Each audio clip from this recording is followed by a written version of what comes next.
E a partir de agora, o nosso assunto é política aqui no Sistema Sagres de Comunicação. E para falar de política, eu recebo o Rubens Salomão. Oi, Rubens, boa tarde.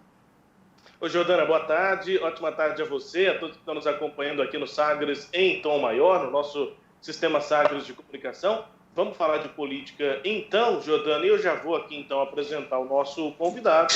Hoje a gente entrevista aqui no nosso momento de política no Sagres em Tom Maior, o deputado federal Francisco Júnior, do PSD aqui de Goiás. Vamos falar sobre vários assuntos, tem um bem latente que está motivando muito o debate no país, né? A questão do deputado Daniel Silveira, mas, claro, vamos falar mais aqui sobre Goiás, sobre o mandato do deputado pelo nosso estado. Deputado Francisco Júnior, obrigado pelo contato com a gente aqui. Boa tarde. Boa tarde, Rubens Salomão. Boa tarde, Jordana, toda a equipe do Sistema Sagres de Comunicação. Para a gente sempre um prazer estar conversando com vocês. Eu não posso deixar de perguntar para o senhor, para começar aqui a entrevista, só porque é o assunto mesmo do momento e que gera tanto debate. O senhor é um deputado mais próximo da base do presidente Bolsonaro e o deputado Daniel Silveira também é, mas para muitos, inclusive da base, ele exagerou naquele vídeo que resultou na prisão lá determinada pelo ministro Alexandre de Moraes, do Supremo Tribunal Federal, e o Supremo manteve a prisão por unanimidade. Como é que o senhor enxergou essa questão? Para muita gente é uma prisão polêmica, mas o deputado também teria exagerado. Como é que o senhor se posiciona nessa questão? O Rubens, nós estamos vivendo um tempo de extremos, um tempo de exageros. Na minha opinião, houve exagero no conteúdo, na fala do deputado, ao mesmo tempo também houve exagero na forma daquilo que o STF realizou. Eu entendo que o deputado exagerou, merece ser advertido, merece ser punido, porém, eu imagino também que o STF foi muito ávido para considerar esse ambiente e ter uma ação tão rápida, tão poderosa e, na minha opinião, também exagerada. Então, cabia uma notícia-crime para a Câmara, cabia que a Câmara se envolvesse na forma da lei e tomasse as medidas necessárias dentro de uma normalidade. Não aconteceu. A gente percebe aí que houve um exagero da atitude de ambas as partes, mas também do momento que nós estamos vivendo. Nós estamos vivendo um tempo de extremos e isso reforça ainda mais a necessidade de nós promovermos esse debate com muito bom senso, com muita qualidade e regulamentar essa situação para que no futuro próximo isso não volte a acontecer. Nem de um lado que os deputados entendam os limites, entendam a regra do jogo, como deve se portar, como ele deve se referir aos poderes. Da mesma forma, a liberdade e a ação tem que cumprir ritos. Então, que também todos os poderes cumpram os ritos constitucionais. Formalmente, como é que está na Câmara? A previsão é que isso fosse votado hoje no plenário. Como é que está aí, deputado? Não, veiculou-se isso, eu vi muito essa situação de votar hoje em plenário, mas esse cronograma ainda não foi estabelecido. Então, num primeiro momento, todos os partidos foram chamados a discutir internamente, o PSD tem conversado bastante, intensamente, e aí as opiniões, não há um consenso ainda, imagino que nos demais partidos da mesma forma. Os líderes partidários também estão reunindo, conversando na mesa diretora e no colégio de líderes da Câmara. Então, há uma discussão para se encontrar a melhor forma de conduzir essa situação. Paralelamente, há um rito próprio do STF, que, se não me engano, hoje à tarde, não sei se está acontecendo agora ou vai acontecer, vai ter uma audiência, me fugiu a expressão? De cautela, não. Me fugiu a expressão, que é aquela primeira audiência que se faz. A audiência de custódia. Audiência de custódia, é isso mesmo. Então, na audiência de custódia, diante de tudo que vem acontecendo, também, de repente, pode surgir algum fato novo. Então, a Câmara também está aguardando o desdobramento de toda essa situação para ver como vai agir. Já teve uma primeira ação, onde o presidente ativou e convocou a Comissão de Ética e, naturalmente, independente do que acontecer no Judiciário, o deputado sofrerá esse processo na Comissão de Ética. Só para buscar aqui a informação, a gente ainda não tem confirmação de se a audiência aconteceu. Acho que está para acontecer mesmo. Exato. Né? Era para ser no final da tarde de hoje. A República se manifestou, a PGR se manifestou por medidas cautelares, para que ele usasse tornozeleira, enfim, ficasse impedido de divulgar mensagens nas redes sociais, que foi o que causou essa confusão toda, enfim. Mas isso ainda vai ser definido lá pelo Supremo. Tendo de votar, o senhor vota pela manutenção da prisão, deputado?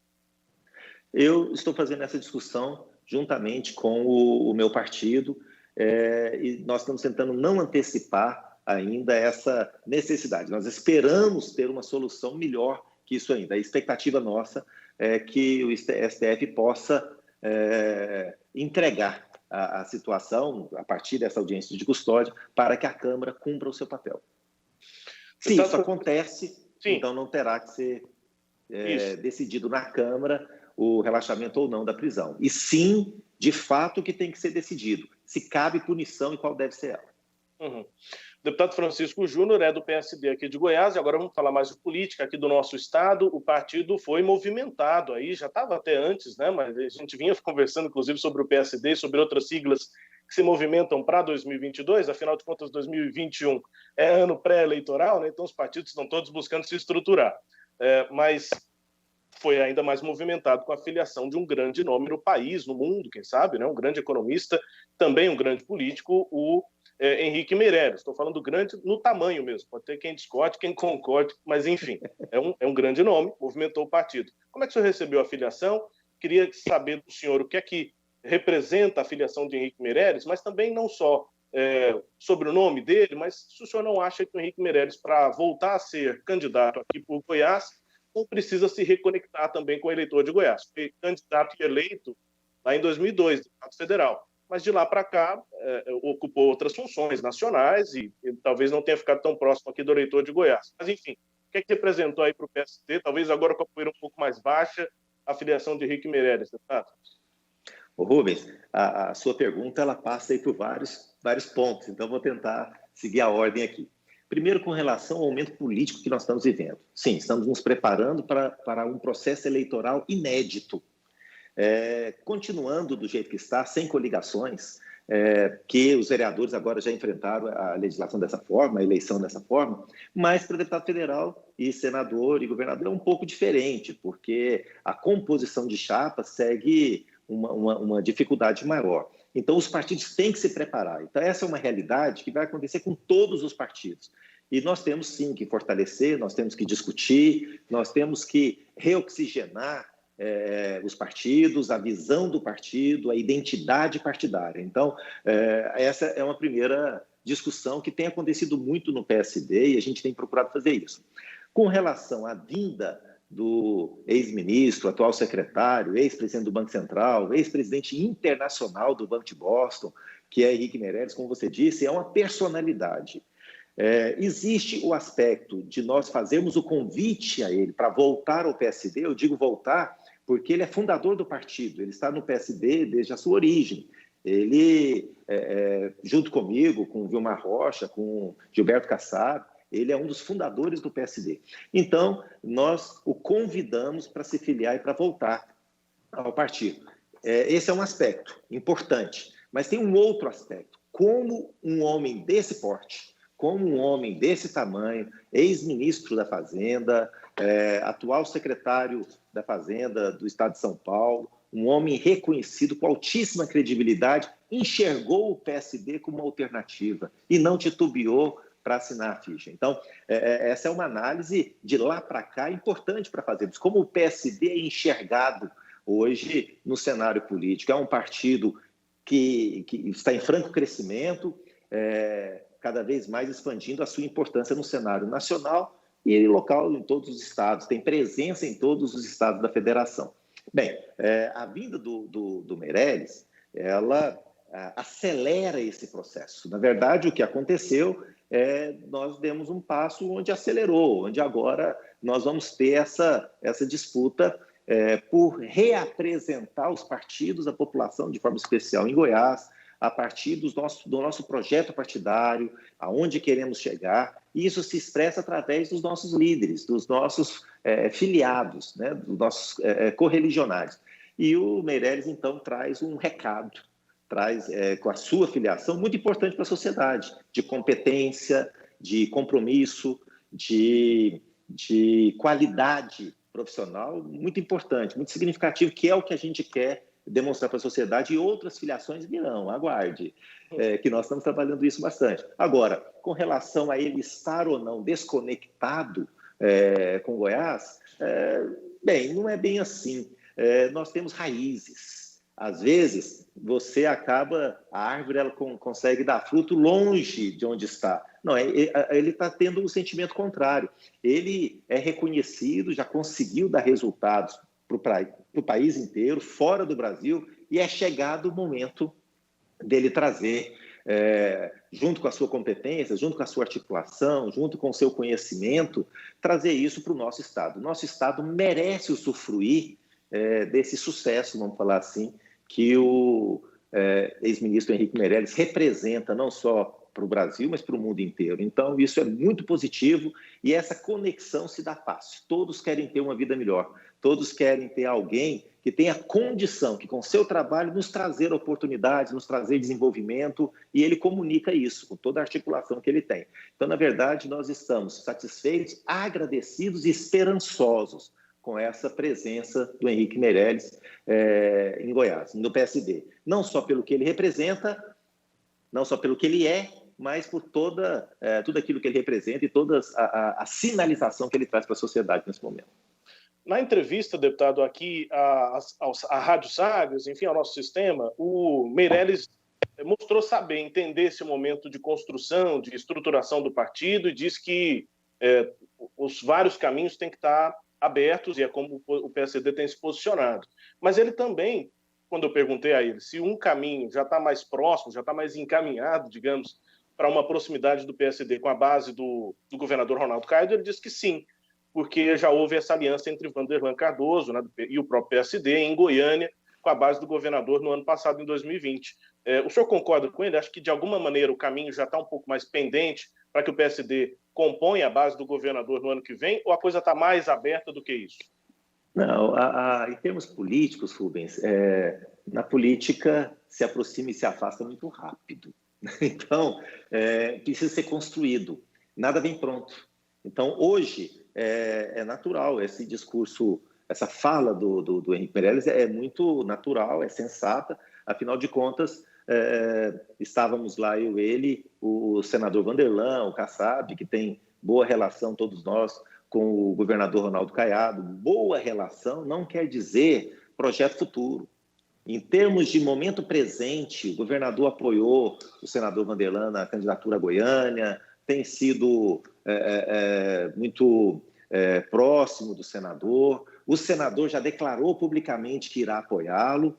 Agora, o PSD, enquanto partido político, honra todos os seus compromissos, mas olha para frente. Então, o cenário político de 2022 só se estabelecerá em 2022. Então, isso precisa ser construído. Então, o que o Henrique Meirelles faz é uma análise do momento.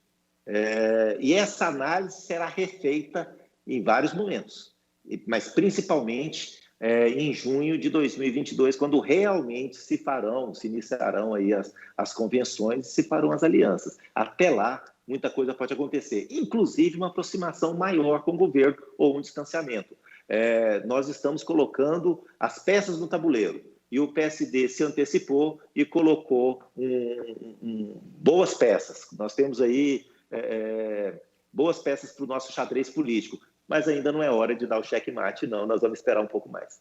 Mas nessas conversas, hoje no partido, exponha isso, deputado, hoje no partido há um debate sobre isso, se é melhor se posicionar na base do governo ou fora da base do governo. O que nos parece, acompanhando aí, conversando com algumas pessoas, é de que sim, que essa decisão não vai ser tomada agora, me parece muito claro, como o senhor disse, mas esse debate hoje existe. Nós temos posições individuais, nós temos membros importantes do partido mais próximos do governo e mais distantes.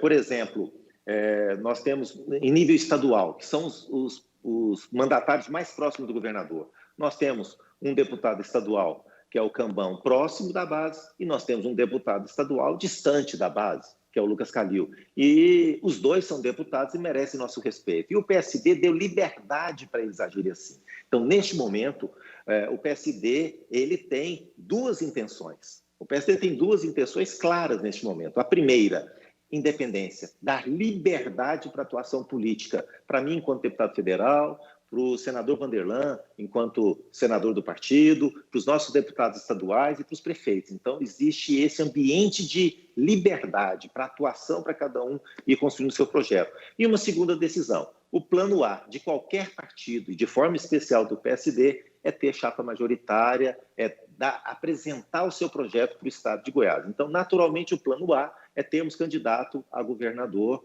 é natural que isso seja.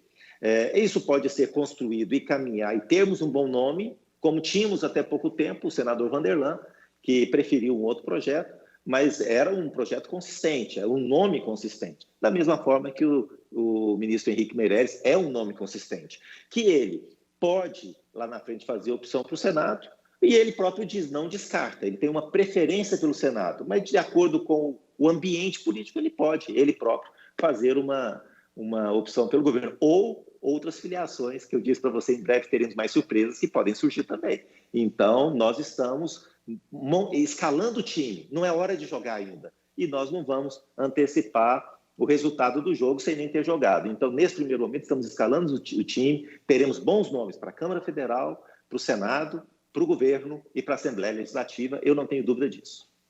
O senhor está falando de novas filiações depois de uma grande que acabou de acontecer, eu não posso deixar de comparar. O senhor está dizendo que esses novos nomes, sei que o senhor não vai dizer quais ou qual, mas eles estão no mesmo nível de Henrique Meirelles, que é uma figura internacional?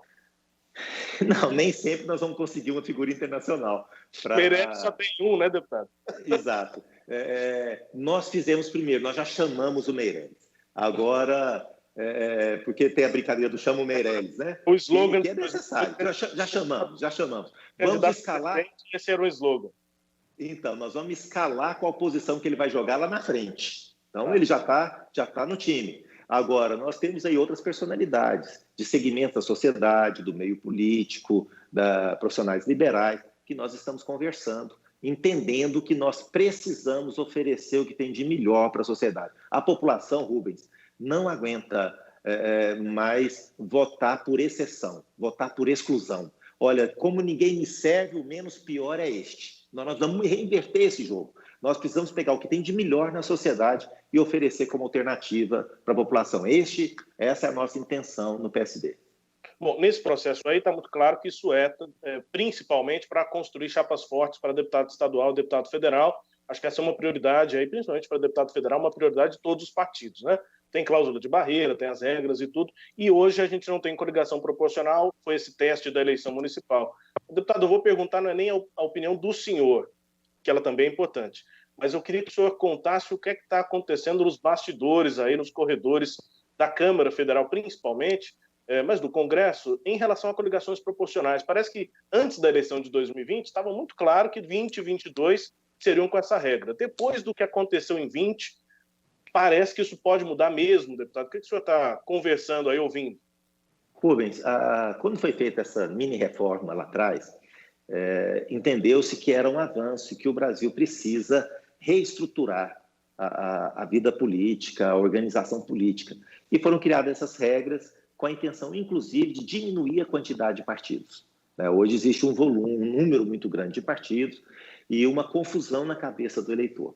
E aí começou a se discutir o processo, o tipo de eleição, se o voto seria distrital misto, distritão. Houve aquela discussão naquela época e ficou do jeito que está, mas mudou a regra na composição dos partidos. Bem, dificultou para uns, talvez tenha facilitado para outros.